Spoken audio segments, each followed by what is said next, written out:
Hey, it's me, Jason Thrifts, America's #1 thrifter, and I'm back with my scores of the week. I think, what are we at, number 5 right now? Good to see everybody. Thanks for tuning in. Let me pop that up there. My scores of the week. This is my weekly show where it's a little bit quicker than my hour shows. I have 2 of those. These videos are going to be like 10, 11, 12 minutes. Just shows the scores of the week. And what I'm doing is I'm showing a few of the scores from last week's Thrifty Business, but with a little more detail on what you're looking for, and a bunch of other scores that you're only going to see here on these short videos. So make sure that you add them into your weekly watching. But as I said, they'll be nice and quick, so you don't have to spend too much time with me if you don't want to. But why wouldn't you want to? Come on now. All right, as always, we start with my regular scores, meaning non-music. So let's get right to them, shall we? All right, I wanted to I wanted to point out this Hawaiian barkcloth shirt for one specific reason. Yes, it sold well, but don't get too hung up on vintage brands, because oftentimes different brands will sell the exact same shirt. And this is a case in point. I have sold this shirt before, but it wasn't by Tropicana. So it's fine to highlight the label, but don't think that you're only going to find this shirt in that label. So just to give you a few more pictures. And it is barkcloth, which has that texture. It's hard to describe barkcloth when you're not holding it, but there's definitely, it's cotton, but there's definitely texture to it. So as you can see, that is barkcloth. Great vivid colors. This shirt is from the 60s. And look how awesome the Tikis and the Hawaiian Islands are. And there's your label. Oh, actually, this one would be early 70s because it does have the care tag. So this shirt has to be like mid 75, give or take, based on the tag. So keep your eyes open for cool vintage Hawaiian shirts with Tikis on them, especially those in barkcloth. All right, my wife and I realized we needed more room for Tiki Mugs in our house on shelves and less room for DVDs we never watched. So I've been selling our personal DVD collection. Just taught an entire webinar about flipping DVDs in my subscription-based thrifting group, The Secret Beach. And this is one of the ones we sold recently, the Blob. If you have DVDs with extras in them, like this Blob had the poster, make sure in your opening photo you're showing the extras too. We're going to talk about that in a little bit with a record. But anytime any form of media has an extra to it, show it in the opening shot, because most buyers don't ever look through the rest of the shots. So there it is, the DVD and the poster sold for $28. Okay, this isn't a huge sale. In fact, I took a best offer of $15, but I wanted to point it out because Quicksilver is a fine surf brand. This isn't the most exciting shirt, but I got it at $1 sale. So all the t-shirts were $1. And although some sold for more than the 15, if you can go to a dollar sale and pull out a bunch of dollar shirts and then sell them on average for 15, that's a pretty good return, because t-shirts also don't take a huge amount of time to list. You really need 3 pictures, front, back, and label, 2 measurements, chest and length, and that's it. And I was pretty quick. There's not a lot to a t-shirt. So if you can turn $1 into 15 over and over and over, you're doing pretty good. All right, so this is Cheslin, the vintage denim from the 70s. And I wanted to showcase this cockatoo shirt because how cool is it, for starters? I mean, look at this denim. So I sold this shirt for $40, but the cool thing, the coincidence, and also the bummer is about 1.5 years or maybe 2 years ago, I sold these Cheslin pants. Can you imagine if I would have found them together or even close enough that I could list them as an outfit? So I got 40 for the shirt. I think I got like 60 for the pants, if I recall correctly. But if I would have found this outfit together, I absolutely would have listed it for $200 with a buy it now or with expecting to get about $150. So, man, found both in the same town, Vegas, but 2 years apart at different locations. So just a cool thing that I'm like, dang, I wish I had the whole outfit. All right. Ladies, Hawaiian dresses do just as well for me. I love thrifting dresses.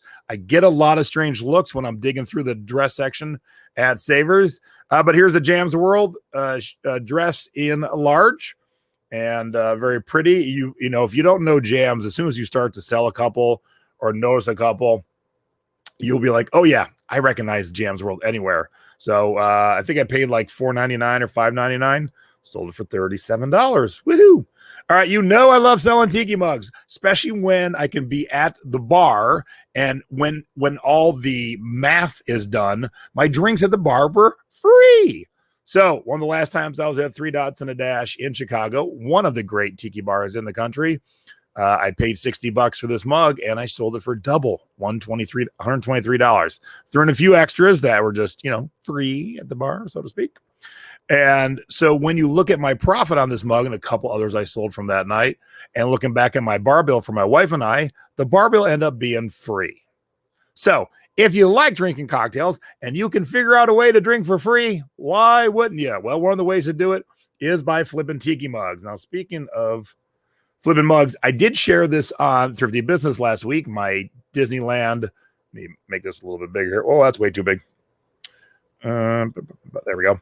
My Disneyland Shag 40th anniversary of the Enchanted Tiki Room Goblet. It's a really short mug, even though it's not really a mug. It's shorter than a can of soda. It's a really tiny thing, but I bought it at an auction, an online auction, and I paid $225. Now I know most people wouldn't have paid $225, but I knew what it was worth. I knew it was worth about 100 more. But I got it, listed it, and sold in a day and a half. And on Thrifty Business, I think I said I cleared 90 after the fees and stuff. I think it's more like 80. But I don't mind spending $2.25 if I can make an $80 profit in about 36 hours. That's a good return. That's a very good return. Now, you got to have the $225 to put out for one item. But if you know your stuff, and you can get that return really quick, you should every single time. Now, if you don't know Shag, I wanted to show you some other stuff of his work. He recently, when I say recently, I mean last week, did a license deal with Star Wars. So he released these 4 prints that sold out immediately. They're 200 of each print. They were $400 a print. So if you bought all 4, simple math, $1,600. So someone bought all 4 for $1,600, and within 4 days, flipped them for $2,300. So $700 above what they paid. After all said and done, I'm going to guess their profit was $500. But again, in less than a week, he put out $1,600, but in less than a week, he was able to turn it and make $500. That's a good return. So I want you to get to know Shag's whimsical look. These are the mugs that came out. They were $150, which seemed quite, I just saw something, seemed quite high for a mug, but look at the artwork involved in the box and the licensing fee that they had to pay to Star Wars. But $150 to $350, that's a nice quick turn. Here's a clock that my wife and I were deciding between a clock and a cool ottoman.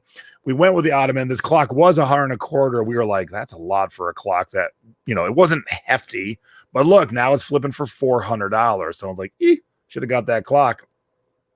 But most excited of the recent Shag sold is this one. This is called the Elegant Thief. It's one of his art prints.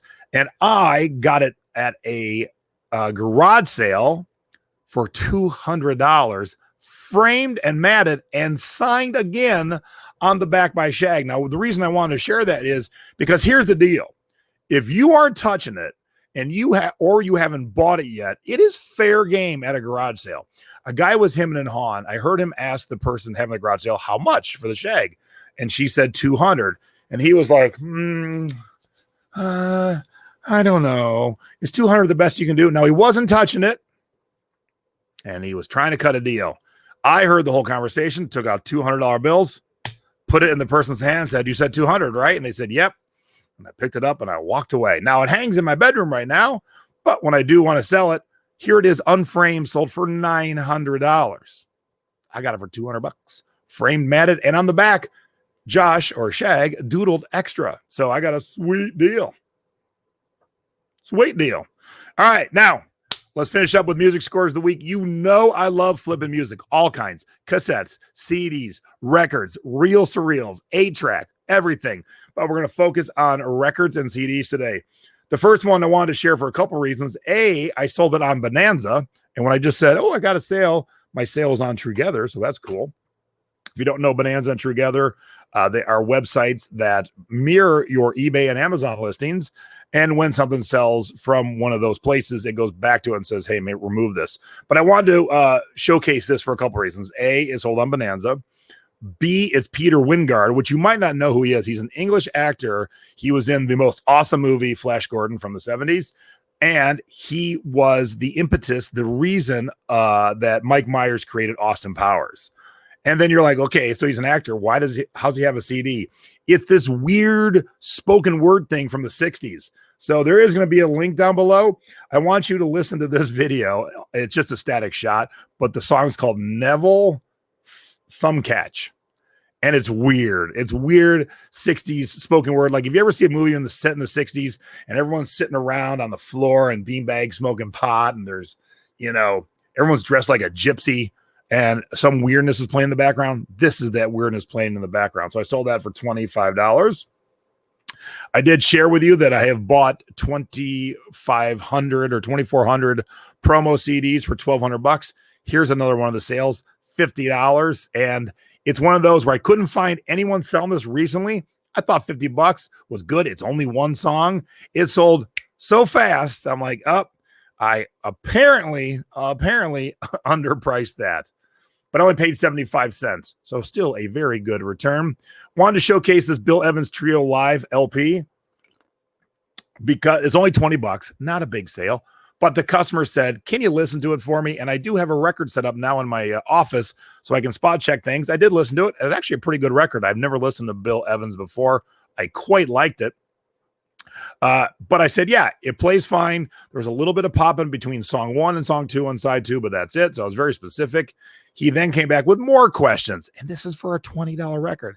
Can you double box it? And And I said, I would absolutely I don't normally double box. I've shipped tens of thousands of records, but if you want to pay a little bit more, I will absolutely double box it for you. He said, no problem. So sometimes customers are a little more demanding than others, but they still have the same money as everyone else. And I didn't mind going the extra mile for my customers.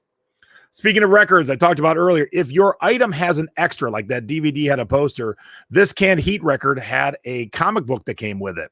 A lot of records from the 70s and 80s had stuff inside of them, posters, comic books, rolling papers, all kinds of fun stuff. So when you're looking at records, look inside, make sure to notice if there's extra goodies. This record without the comic book is about $20. The comic book by itself, about $7. But when you have them together, $40. So cool. All right, I'm going to end with my 2 big dogs that I shared last week on Thrifty Business, because if I have not excited you to do some flipping of CDs yet, maybe this will. How about Turbo, a Power Rangers movie soundtrack, which I bought for $20 and I sold for $100. That's not even my best CD of the week. How about the soundtrack to Hocus Pocus with Kathy and Jimmy and Bette Midler? I did pay $35 for it, but it sold for $150. So if you're not flipping CDs yet, come on over to my website, flippincds.com, where I have all kinds of courses that are reasonably priced, that the second you find one Hocus Pocus, boom, you've paid for the entire course. I am here to help you. I want to make sure everyone succeeds. Flippin' Media. So check that out. Also, check out Thrifty Business on YouTube Thursday nights at 8 p.m. That is my weekly thrift show. And then I do a Sunday show with my mother called Selling Past Your Expiration Date, being Thrifty over 50, for those new sellers and those senior sellers who have to go just a little bit slower. So thank you very much for tuning into my Scores of the Week, number 5. I'm Jason Thrifts, and me and the Beast we'll say see you next time. Stay safe out there, everybody. Bye-bye.